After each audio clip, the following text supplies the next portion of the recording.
নমস্কাৰ বন্ধু বান্ধৱীসকল, শিক্ষাপুৰ ইউটিউব চেনেললৈ আপোনালোক সকলোকে পুনৰবাৰ স্বাগতম জনাইছো। মই সত্যজিতে। বন্ধু বান্ধৱীসকল, অতি সুখবৰ, অসম চৰকাৰৰ পুনৰ নতুন পদ মুকলি হৈছে 203টাকৈ। ইয়াত আপোনালোকে অনলাইন মাধ্যমেৰে এপ্লাই কৰিব লাগিব আৰু ইয়াৰ যোগ্যতা হৈছে 10 পাছ আৰু HS পাছ। ইয়াৰ যিটো দৰমহা হ'ব সেইটো মাহিলী আপোনালোকৰ 14,000 টকাৰ পৰা 49,000 টকাৰ ভিতৰত থাকিব।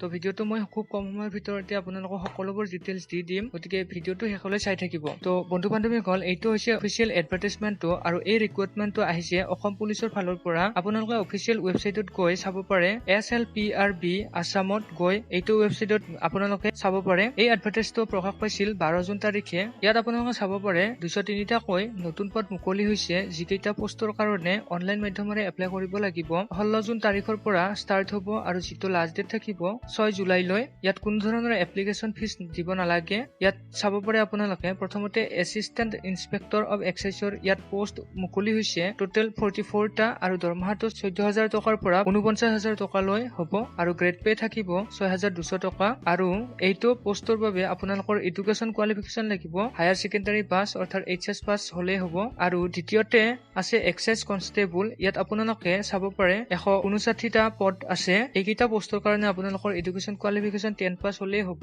দৰমহা ইয়াতো আপোনালোকৰ 14,000 টকাৰ পৰা 45,000 টকাৰ ভিতৰতে থাকিব আৰু যিটোৰ আপোনালোকৰ গ্ৰেড পে থাকিব 5,000 টকা হ'ব মাহিলী। ইয়াত HLLC পাছ কৰা হ'লেই হ'ব, কোনো ধৰণৰ এক্সপিৰিয়েঞ্চ থকা নালাগে। ইয়াত সকলোবোৰ ভালদৰে দিয়া আছে। এজ লিমিট লাগিব 18ৰ পৰা 38 বছৰৰ ভিতৰত, যিটো আপোনালোকৰ 1 জানুৱাৰী 2020 হ'ব লাগিব। এজ ৰিলেক্সেশ্যনো ইয়াত থাকিব ST SC OBC কেণ্ডিডেটবোৰৰ বাবে। আৰু ফিজিকেল ষ্টেণ্ডাৰ্ড কি লাগিব সকলোবোৰ ডিটেইলছ ইয়াত ভালদৰে দিয়া আছে। আৰু আপোনালোকৰ অনলাইন এপ্লাই কেনেদৰে কৰিব লাগিব সেই ভিডিঅ' আমাৰ চেনেলত পাই যাব, গতিকে আপোনালোকে চেনেলটো ছাবস্ক্ৰাইব কৰি ৰাখিব। আৰু অফিচিয়েল এডভাৰটাইজমেণ্ট লিংকটো মই ডেছক্ৰিপশ্যনত দি দিছোঁ। তাত অফিচিয়েল এডভাৰটাইজমেণ্টখন আপোনালোকে ডাউনলোড কৰি ল'ব আৰু ভালদৰে চাই ল'ব। তো বন্ধু বান্ধৱীসকল, আজিৰ ভিডিঅ'টো এইখিনিয়ে আছিল। ধন্যবাদ।